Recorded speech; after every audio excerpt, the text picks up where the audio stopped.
السلام علیکم۔ یہ ایک سوال آیا ہے کہ اللہ سے تجارت کیسے کی جائے، تو کیا اللہ نے اپنے آپ سے تجارت کرنے کا کوئی حکم دیا ہے؟ تو آئیے قرآن سے ہی پوچھتے ہیں کہ کیا اللہ نے ایسا کچھ حکم دیا ہے یا نہیں۔ تو میں اس کو سمجھانے کے لیے دو جگہ سے آیتیں لوں گا تاکہ بات بالکل واضح ہو جائے۔ اس وقت میرے پاس حافظ نظر احمد والا ترجمہ ہے، پہلے میں ان کا ترجمہ بتا دوں گا، پھر جو میری فہم ہے اس سے بس سمجھاؤں گا، اور آخر میں یہ وضاحت بھی کر دوں گا کہ یہ آیتیں کس طرح ہر دور میں قابل اتباع رہتی ہے۔ تو سب سے پہلے سورہ فاطر اور اس کی آیت نمبر 29-30، یعنی 35 کی 29 اور 30۔ بے شک جو لوگ اللہ کی کتاب پڑھتے ہیں اور نماز قائم رکھتے ہیں اور جو ہم نے انہیں دیا ہے اس میں سے خرچ کرتے ہیں، پوشیدہ اور ظاہر، وہ ایسی تجارت کے امیدوار ہیں جس میں ہرگز گھاٹا نہیں، تاکہ اللہ انہیں ان کے اجر و ثواب پورے دے اور انہیں اور زیادہ دے اپنے فضل سے، بے شک وہ بخشنے والا قدردان ہے۔ یہ ہے وہ مروجہ ترجمہ جس پر آج کا مسلمان مطمئن ہوئے بیٹھا ہے، اور اللہ نے جو ہدایت سمجھنے کے لیے شرط رکھی تھی تدبر کی، اس کو بھلا بیٹھا ہے کہ تدبر کرنے والے تو جو پہلے تھے وہ کر چکے، گزر چکے، اب تدبر کی قطعی ضرورت نہیں ہے، چاہے ہدایت سمجھ میں آئے یا نہ آئے۔ حالانکہ یہ کتاب یعنی اللہ کی کتاب انسانوں کے لیے قیامت تک کے لیے ہدایت ہے۔ آج ہم جس دور سے گزر رہے ہیں ضروری نہیں کہ مستقبل میں بھی لوگ اسی طرح ایسے ہی دور سے گزریں۔ حالات آگے پیچھے ہوتے رہتے ہیں، معیشت تبدیل ہوتی رہتی ہے، معاشرہ تبدیل ہو جاتا ہے، لیکن بہرحال جتنی بھی کیفیتیں آتی ہیں ان سب کی رہنمائی قرآن کے اندر موجود ہے۔ یہ ٹھیک ہے کہ آج کا مسلمان جس افراتفری میں ہدایت سے دوری میں گزار رہا ہے، ہو سکتا مستقبل میں ایسا نہ ہو، بشرطے کہ اپنے آپ کو سدھار لیں۔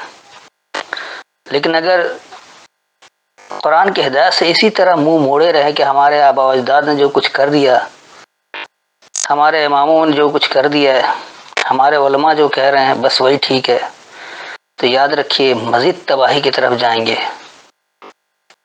اصلاح اگر اپنی نہیں کر سکتے تو کبھی بھی آپ ذلت و خواری سے باہر نہیں نکل سکیں گے۔ موجودہ مسلمانوں کی ذلت و خواری سے باہر نکلنے کی واحد سبیل یہی ہے کہ اللہ کے راستے کو اپنایا جائے، اللہ کی ہدایت کو سمجھا جائے کہ اللہ کیا کہہ رہا ہے اور ہم کیا کر رہے ہیں۔ اب دیکھیے یہاں جو انہوں نے ترجمہ کر رکھا ہے اس کے مطابق کہہ رہے کہ جو لوگ اللہ کی کتاب پڑھتے ہیں اور نماز قائم رکھتے ہیں۔ یہ تو شکر ہے کہ یہاں انہوں نے قائم کرنا ترجمہ کر دیا، ورنہ تو لوگ نماز پڑھنے کا ہی ترجمہ رکھتے ہیں۔ اس کے بعد پھر کہہ رہے ہیں کہ جو ہم نے انہیں دیا اس میں سے خرچ کرتے ہیں پوشیدہ اور ظاہر، تو وہ ایسی تجارت کو امیدوار ہیں جس میں ہرگز گھاٹا نہیں ہے۔ تو کیا اس کو تجارت کہا جا سکتا ہے؟ پھر کہہ رہے ہیں کہ اللہ انہیں اجر و ثواب بھی پورے دے اور انہیں زیادہ دے گا اپنے فضل سے، کیونکہ وہ بخشنے والا اور قدردان ہے۔ تو پھر یہ اس میں کئی سوالات اٹھتے ہیں اور اس کے جوابات نہیں ہوتے ہیں، خاص طور پر ملحدین جو سوال کرتے ہیں وہ انہی تراجم سے کرتے ہیں، اور انہی تراجموں میں مسلمانوں کو گھیرتے ہیں کہ دیکھو تمہارے ہی مولوی نے یہ ترجمہ لکھ رکھا ہے، یہ ہم نہیں کہہ رہے۔ تو جو لوگ اس کے دفاع میں لگے ہوئے کہ نہیں جی جنہوں نے جو ترجمہ کر دیا بس وہی کافی ہے، اب تدبر کی ضرورت نہیں، تو یقینی سی بات ہے کہ وہ اللہ کی ہدایت کا انکار کر رہے ہیں۔ وہ یہ ثابت کر رہے ہیں کہ واقعی یہ کتاب قیامت تک کے لیے ہدایت کی کتاب نہیں ہے، اور یہ واقعی اللہ کی کتاب نہیں ہے بلکہ اس کو مشہور کیا گیا ہے، یہ تو صرف عربوں کے لیے۔ تو بہرحال میں اگر تمہید میں چلا جاؤں گا تو کافی طویل وقت لگے گا۔ آئیے آیت کی فہم کی طرف سمجھتے ہیں۔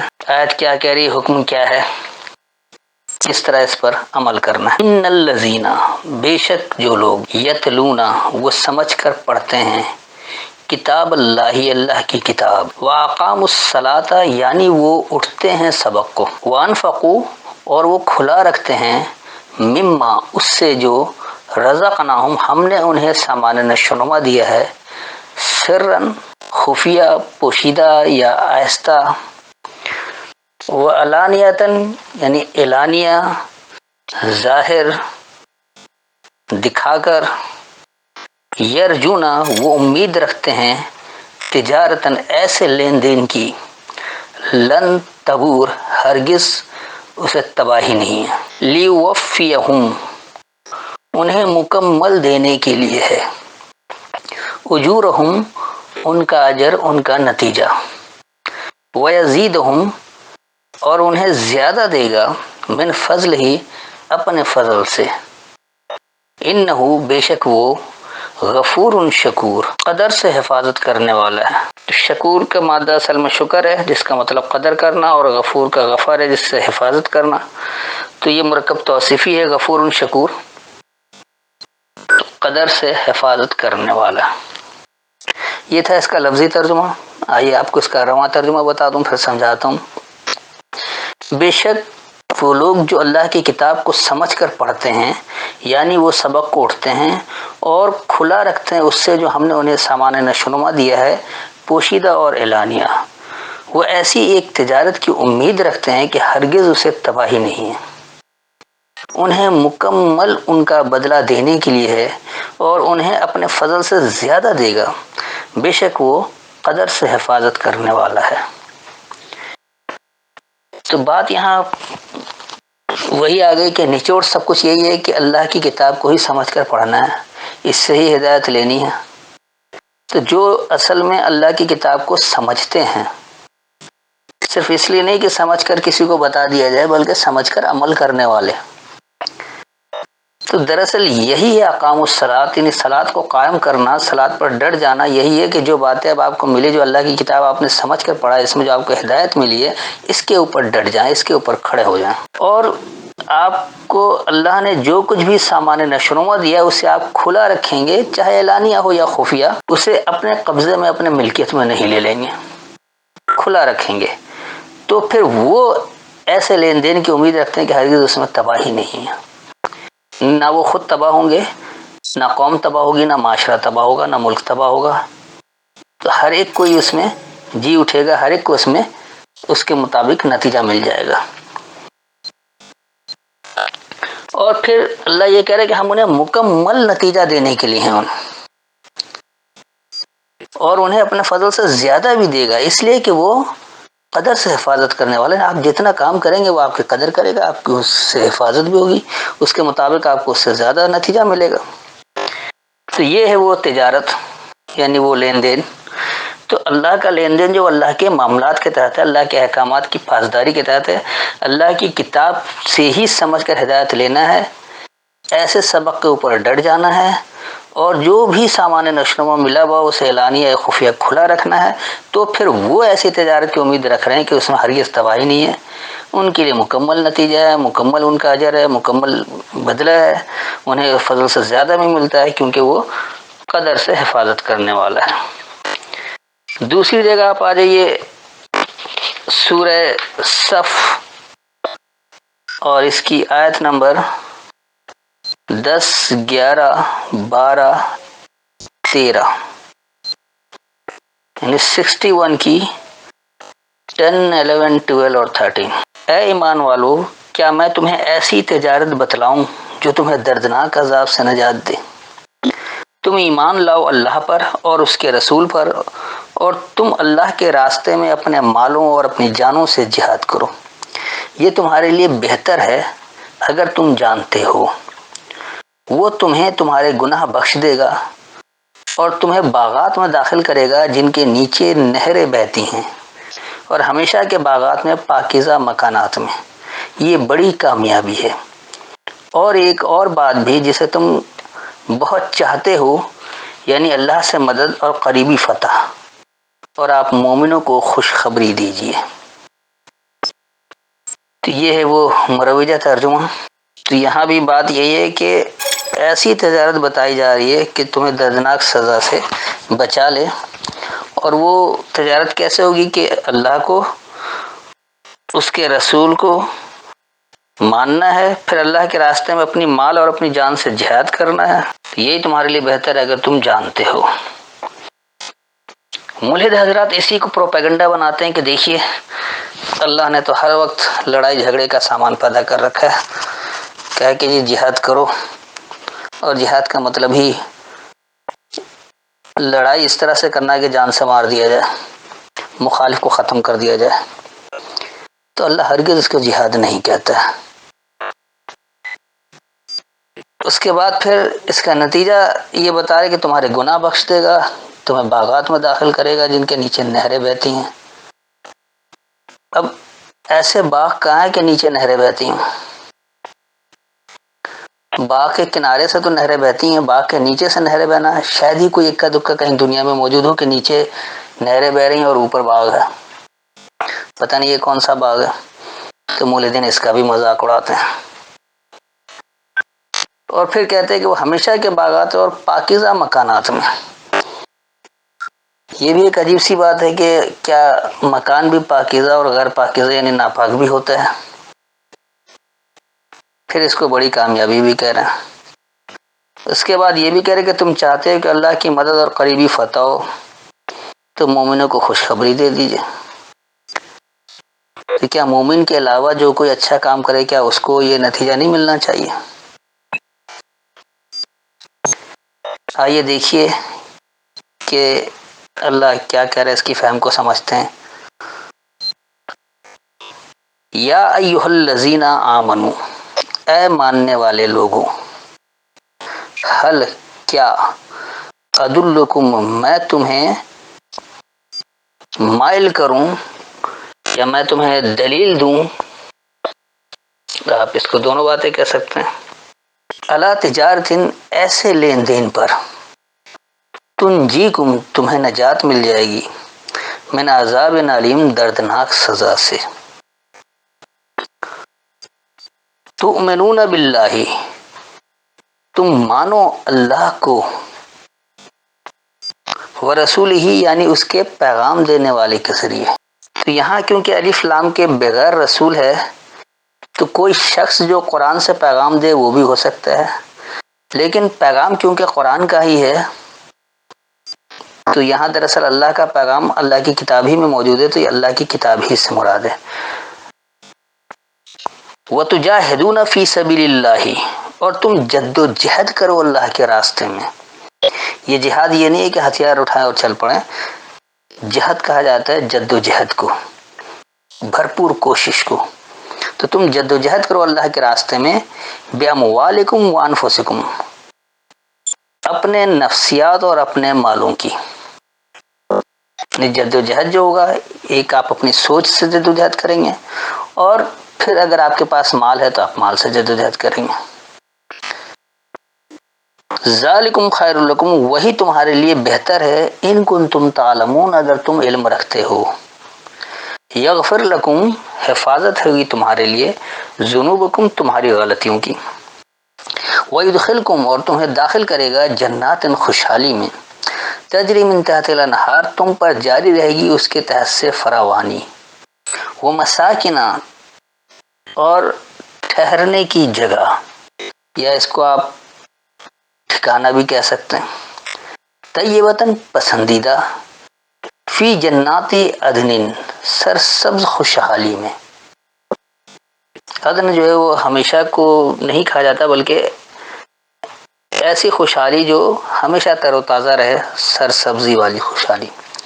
ذالک وہی الفوز العظیم انتہائی کامیابی ہے۔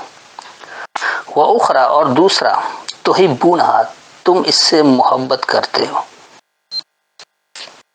نصر من اللہ اللہ سے مدد ہے، وفتح قریب، فتح کہتے ہیں کھلنے کو، تو قریب کھلا ہے، وبشر المؤمنین اور ماننے والوں کے لیے آگاہی ہے۔ تو یہ تھا اس کا لفظی ترجمہ۔ اب میں آپ کو اس کا پہلے رواں ترجمہ بتا دوں پھر اسے سمجھاتا ہوں۔ اے ماننے والے لوگوں، کیا میں تمہیں ایسی تجارت کی طرف مائل کروں جو تمہیں دردناک سزا سے نجات دے؟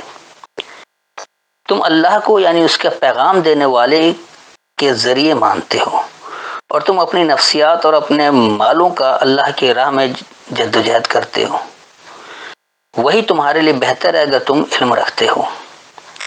وہ تمہاری غلطیوں کی تمہارے لیے حفاظت کرے گا اور تمہیں خوشحالی میں داخل کرے گا، تم پر اس کے تحت سے فراوانی جاری رہے گی اور سرسبز خوشحالی میں پسندیدہ ٹھکانہ ہوگا۔ وہی انتہائی کامیابی ہے۔ اور دوسرا، تم اس سے محبت کرتے ہو، اللہ سے مدد ہے یعنی قریبی کھلا ہے، اور ماننے والوں کو آگہی دے دو۔ یہ تھا اس کا رواں ترجمہ۔ تو یہاں بھی جو دراصل بات ہو رہی ہے وہ اللہ یہی بتا رہا ہے کہ جو لوگ ماننے والے ہیں، کیا ہم اسے ایسے لین دین کی طرف مائل نہیں کریں یا ایسے لین دین کی طرف دلیل نہ دیں جو تمہیں دردناک سزا سے بچا دے۔ یقینی سی بات ہے کہ ہر آدمی چاہتا ہے کہ خوشحال زندگی گزارے، سزا میں نہ گزارے، اور وہ بھی جو دردناک سزا ہو جائے۔ تو اس کے لیے کرنا کیا ہوگا وہ اللہ بتا رہا ہے کہ تمہیں اللہ کو ماننا ہے اس کے پیغام کے ذریعے۔ یعنی اللہ کو ماننا تو ہے، لیکن ایسے نہیں ماننا کہ جس نے جو کہہ دیا اس کو مان لیا اسی طرح سے، بلکہ اللہ کو اس کے پیغام کے ذریعے ماننا ہے، اور اس کا پیغام اس کی کتاب بھی۔ اور پھر اس کے بعد اللہ کے راستے میں اپنے مال کی اور اپنے نفسیات کی جدوجہد کرنا ہے، یعنی اپنے سوچ سے اور اپنے مال سے اللہ کے راستے میں کوشش، تیز تر کوشش کرنی ہے۔ تو یہی تمہارے لیے بہتر ہے اگر تم علم رکھتے ہو۔ تو جب اللہ کو اس کے پیغام کے ذریعے مانیں گے تو پھر اس کے راستے میں جدوجہد بھی ہوگی، مال سے بھی اور سوچ سے بھی، اور یہی بہتر ہے۔ اور جب ایسا کریں گے تو اس کا نتیجہ کیا نکلے گا کہ تمہاری غلطیوں کی تمہارے لیے حفاظت ہو جائے گی۔ ہر غلطی کا جو ایک نتیجہ ہے، کیونکہ اللہ نے ہر عمل کا ایک نتیجہ مقرر کر رکھا ہے، تو کچھ کا فوری نتیجہ ہوتا ہے جس کو اللہ حساباً سریع بھی کہتا ہے کہ فوری حساب لیتا ہے، اور کچھ ایسا ہے جس کے دور رس نتائج ہوتے ہیں۔ تو جو فوری والا معاملہ ہے وہ تو فوری آپ کو نتیجہ دے دے گا، اس میں تو کوئی انتظار نہیں ہے۔ آپ نے غلطی کی اور فوراً اس کی سزا مل گئی، یعنی مثال کے طور پر آپ نے آگ میں ڈائریکٹ ہاتھ ڈالا، وہ فوراً جلائے گی، وہ یہ نہیں دیکھے گی کہ ہاتھ ڈالنے والا کون ہے، ماننے والا ہے اللہ کا یا نہیں ماننے والا ہے۔ آگ کا کام ہی جلانا، وہ جلائے گی، کسی کو نہیں روک سکتی۔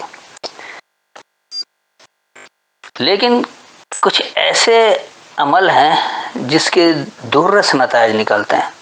مثال کے طور پر ایک نظام قائم کیا جاتا ہے، ایک سسٹم بنایا جاتا ہے، ایک قانون بنایا جاتا ہے، اس کے دور رس نتائج ہوتے ہیں، تو وہ فوری نتیجہ وہاں پر نہیں ملتا ہے۔ تو اس طرح کے جو کام ہوتے ہیں جو قوموں کے لیے عروج و زوال کا باعث بنتا ہے، تو اگر وہاں کوئی غلطی ہو گئی ہے نادانی میں، تو اس غلط نتیجے سے اللہ بچا لے گا۔ اس نیت کے ساتھ جب آپ اللہ کی جد و جہد میں اللہ کو اس کے پیغام کے ذریعے ہی مان کر کام کریں گے تو ان غلطیوں سے حفاظت ہو جائے گی، اور آپ ایسی خوشحالی میں داخل ہوں گے کہ اس کے تحت جو ہے وہ پھر فراوانی جاری رہے گی تم پر، یعنی وہ رکے گی نہیں، وہ مسلسل چلتی رہے گی۔ چاہے حکومتیں تبدیل ہوتی رہی، اس سے کوئی فرق نہیں پڑتا۔ آپ اس کی مثال لے لیں، جیسے یورپ میں، امریکہ میں حکومتیں تبدیل ہوتی ہیں، پالیسیاں تبدیل نہیں ہوتی، لہذا نتائج وہی رہتے ہیں۔ ہمارے ہاں ہوتا ہے کیا، خاص طور پر بر صغیر میں، پاک و ہند میں، جہاں حکومت تبدیل ہوئی تو اس نے پوری پالیسی کو ہی تبدیل کر دینا ہے، پورے نظریے کو تبدیل کر دیتے ہیں، اس لیے وہ نتائج بھی سارے بگڑ جاتے ہیں، تو مسلسل نتیجہ جو رہتا ہے وہ نہیں ملتا۔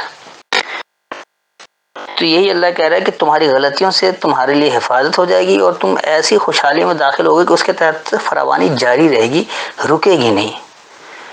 اور پھر ایسا پسندیدہ ٹھکانہ ہوگا، ایسی پسندیدہ سکونت کی جگہ ہوگی کہ جو سرسبزی والی خوشحالی ہے، جو تر تازگی والی خوشحالی میں رہو گے، اور وہی انتہائی کامیابی ہے۔ دوسری بات کہ ہر شخص یہ چاہتا ہے، اس سے یہ خواہش ہوتی ہے، اس کی یہ طلب ہوتی ہے، وہ یہ محبت رکھتا ہے کہ اللہ سے مدد ہو۔ تو اللہ سے تو مدد ہے، اللہ کی مدد اس کی کتاب کی صورت میں موجود ہے، آپ عمل کریں، نتیجہ آپ کو فوراً ملے گا، مدد ملے گی۔ لیکن جب آپ اللہ کے احکامات کی نافرمانی کریں گے تو آپ کو مدد کیسے ملے گی؟ نہیں مل سکتی۔ تو اس لیے اللہ کہہ رہا ہے کہ اللہ سے مدد ہے اور قریب کھلا ہے۔ اللہ جس طرح سے عمل بتا رہا آپ وہ کریں، آپ کو فوری نتیجہ ملے گا، یہ تو کھلا ہوا ہے، قریب ہے، موجود ہے۔ اور یہ ماننے والوں کی آگہی ہے، تو ماننے والے جب آگہی کتاب سے لیں گے تو اسی کے مطابق عمل کریں گے، پھر ان کو وہ نتیجہ بھی ملے گا۔ لیکن جب وہ آگہی کتاب سے نہیں لیں گے غیر اللہ کی کتاب سے آگہی لے لیں گے تو وہ نتیجہ بھی غیر اللہ ہی والا نکلے گا، اللہ والا تو نہیں نکلے گا۔ تو بات ہے، یہ ساری وضاحت ہو گئی کہ اللہ سے تجارت کیا ہے، یعنی اللہ سے لین دین کا معاملہ کیا ہے۔ اللہ کہیں بھی آپ سے اپنے لیے کوئی مال و دولت نہیں مانگ رہا ہے، نہ اپنے لیے آپ کو مشقت میں کھڑا کر رہا ہے کہ 24 گھنٹے ایک پاؤں پہ کھڑے رہو، یا کہیں جنگل میں جا کر بسیرا کر لو، یا کہیں تنہا زندگی گزار لو، یا رات بھر سجدے میں سر ٹکائے رہو۔ ہرگز ایسا نہیں۔